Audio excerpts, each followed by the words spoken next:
Bash scripting allows us to automate many useful things on Unix systems, and for a hacker, can allow us to automate many malicious things as well. Today, we'll take a look at stealing pseudo passwords with a bash function on this episode of Cyber Weapons Lab.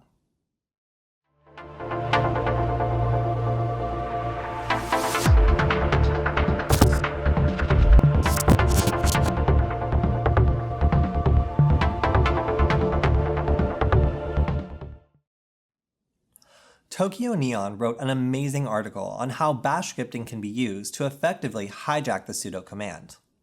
What that means is if your target is using macOS or a Linux system like Ubuntu, we can effectively write a bash function that hijacks the sudo command and makes it so it saves a plain text version so we can exfiltrate it later. Now, if we have physical access to a computer, we can use something like a USB rubber ducky to introduce a payload that modifies their bash profile. What that means is we're putting in a little bit of code so that when they try to run sudo, it will actually capture their password, save it to plain text, and then run the command they expected, all without really alerting them that anything has changed. Now this is really sneaky because normally if we get this brief access to a computer, we might want to do something like grab the shadow hash and attempt to crack the user's password later. But this could be impossible if the password is really strong or really difficult to guess. So instead, by doing this, we can even go so far as to exfiltrate the password over the Wi-Fi network if we're on the same network, which is actually what we'll be doing in this guide.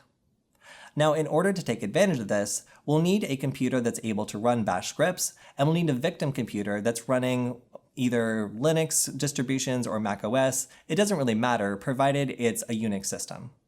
Once you have all that ready, you can check out the Nullbyte article if you need any more help setting it up or if you have any problems for troubleshooting. Once all that's ready to go, we can begin.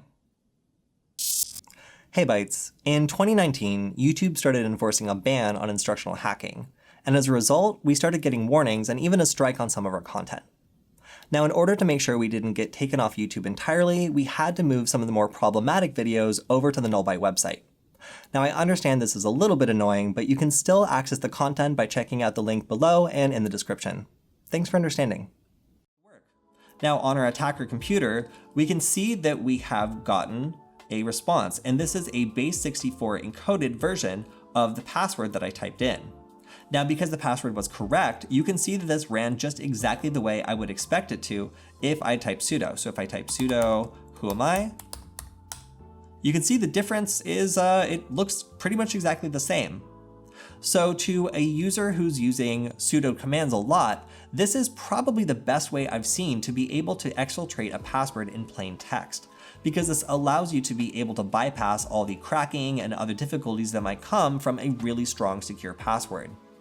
Instead, we can change a couple seconds of physical access into the ability to exfiltrate this password across a network, or even do something more creative, depending on how creative we want to be with extracting this password. I believe there's a number of different ways of doing so discussed in the article, but we figured this would be the easiest way for a beginner to get started for their first time.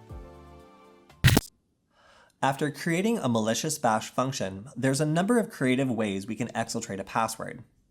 One of the ways we've explored already is over a Wi-Fi network, but if you were to create a virtual private server, then you could do this over the internet at large and exfiltrate passwords no matter where the target is. Now, there are some limitations to this, and one of them is the fact that if you're doing this against a macOS user, unless they install or do a lot of things in command line, you might not ever actually get a password.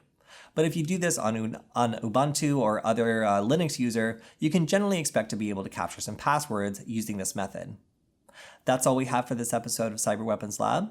If you have any questions on how to set this up, you can check out the Nullbyte article linked in the description. And if you have any ideas for future episodes, send me a message on Twitter, because I'd love to hear from you. We'll see you next time.